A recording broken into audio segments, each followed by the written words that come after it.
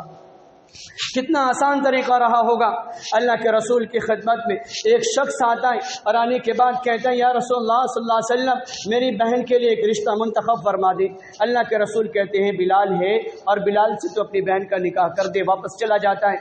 آج کل ہماری بچیوں کے بھی تیور بدل گئے، ان کے بھی خیالات بدل گئے ہیں۔ موبائل کے اسکرین پر اچھے اچھے چکنے اور چپڑے ایسے تصاویر کو دیکھنے کے بعد ان کی نگاہیں کھیرا ہو گئیں، اور ایسے ایسے ہپی والے بال دیکھنے کے بعد سر پہ اگر ٹوپی ہو تو وہ پسند ہی نہیں آتا، مسجد کو آنے والا ہے تو وہ پسند ہی نہیں آتا، اگر اچھی بولنے والا ہے تو وہ پسند ہی نہیں آتا۔ وہ اس واقعات سے عبرت پکڑے۔ اللہ کے رسول کہتے ہیں کیا تجھے بلال پسند ہے؟ بلال سے اپنی بہن کا نکاح کر دے، واپس چلا جاتا ہے۔ پھر تیسری بار وہ شخص آتا ہے اور آنے کے بعد کہتا ہے یا رسول اللہ صلی اللہ علیہ وسلم میری بہن جوان ہے، آپ میری بہن کے لیے لڑکا منتخب فرما دیجئے۔ اللہ کے رسول کہتے ہیں کیا تجھے جنتی پسند ہے؟ بلال جنتی ہے، اور بلال کی جنتی ہونے کی بشارت کائنات کا امین محمد رسول اللہ صلی اللہ علیہ وسلم دیتا ہے۔ کیا تجھے جنتی پسند نہیں؟ کیا تو یہ نہیں چاہتا کہ تیری بہن کا شوہر جنتی ہو؟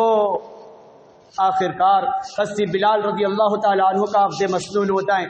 لیکن آج اگر کوئی کالا کلوٹا ہو، اگر کوئی لڑکیاں کالی کلوٹی ہو تو یہ رشتے نہیں آیا کرتے، وہ اپنے گھروں کے اندر زندگیوں کا گزران کر رہی ہوتی ہیں اور امیدیں دیکھ رہی ہوتی ہیں۔ جہاں پر دیکھیں حسن و جمال کوئی حیثیت نہیں، کوئی وسعت نہیں، مال و دولت کی کوئی حیثیت نہیں، چاہے وہ کچھ بھی ہو، لیکن دینداری کو پہلے ترجیح دی جا رہی ہے، دینداری کو پہلے ترجیح دی جا رہی ہے۔ حضرت جلیبیب رضی اللہ تعالیٰ عنہ کا واقعہ ہمارے نظروں کے سامنے۔ حضرت جلیبیب اللہ کے رسول کی خدمت میں رہا کرتے تھے۔ اللہ کے رسول کہتے جلیبیب نکاح کر لے۔ حضرت جلیبیب کہتے ہیں یا رسول اللہ میں تو کالا کلوٹا ہوں، بدصورت ہوں، مجھ سے کون نکاح کرے گا؟ اللہ کے رسول صلی اللہ علیہ وسلم نے کہا ٹھیک ہے نکاح کر لے۔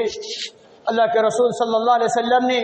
نکاح کے پیغام کے لیے ایک گھر کو منتخب فرمایا۔ حضرت جلیبیب نکاح کے پیغام کو لے کر اس کے گھر پر دستک دی۔ دستک دینے کے بعد جب باپ نکلا، نکلنے کے بعد جلیبیب کو دیکھا اور اپنی بیٹی کو دیکھا، اس پیغام کو پڑھا کہ اس میں اللہ کا رسول صلی اللہ علیہ وسلم نے نکاح کا پیغام بھیجا ہے۔ جلیبیب نے کہا کہ اللہ کے رسول صلی اللہ علیہ وسلم نے مجھے بھیجا ہے، آپ اپنی بچی سے میرا عقد کر دے۔ اس نے کہا ہرگز نہیں، یہ نہیں ہو سکتا۔ آنن فانن میں اس نے اپنی بیوی کو بلایا اور بلانے کے بعد میٹنگ بلائی کہ یہ کیسے ہو سکتا ہے، یہ کہاں کالا کلوٹا حبشی غلام اور میری بیٹی اتنی حسین و جمیل، یہ کیسے ہو سکتا ہے؟ لہٰذا وہ بچی اندر گھر سے وہ مناظر کو دیکھ رہی ہوتی،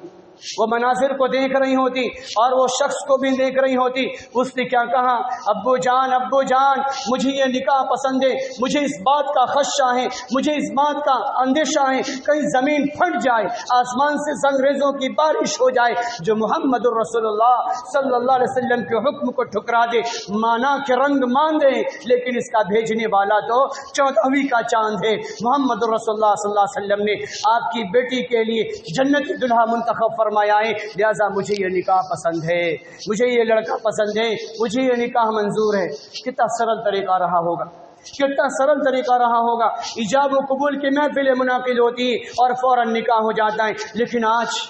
دبئی سے دوست آئیں گے، امریکہ سے ملک الموت آئے گا، پنڈال سجے گا، شہنائی بجے گی، ڈی جے بجے گا اور طرح طرح کے دھن ڈرامے ہوں گے اور بڑے بڑے پنڈال لگیں گے، مہنگے جھومر سجائے جائیں گے، اس میں الیکٹرانک مورس ڈانس کر رہا ہوگا اور اس میں ویٹرز ہمارے سامنے کھانے پینے کی چیزوں کو پروس رہے ہوں گے۔ اس کے بعد ہمارے بچی کی شادیاں ہوں گی، ہماری بچیوں کی شادیاں ہوں گی۔ یہ کون سا ماڈرن طریقہ، کون سے ماڈرن دین، کون سے ماڈرن ریلیجنس کے ہم فالوورز بن بیٹھے ہیں کہ نبی کے زمانے میں نام لیوا نبی کے اور کردار اور ہمارا چلن اور ہمارے معاشرے میں جو روزمرہ کی زندگی کا گزران ہے وہ نبیوں والا نہیں، صحابہ والا نہیں، اسلاف والا نہیں۔ پھر ہم کہتے ہیں پریشانیاں کیوں آ رہی ہیں، رشتے کیوں ٹوٹ رہے ہیں، کیوں بکھر رہے ہیں؟ نکاح مسجد میں ہوگی، باہر نکلنے کے ساتھ ڈرامہ شروع ہو جایا کرتا ہے۔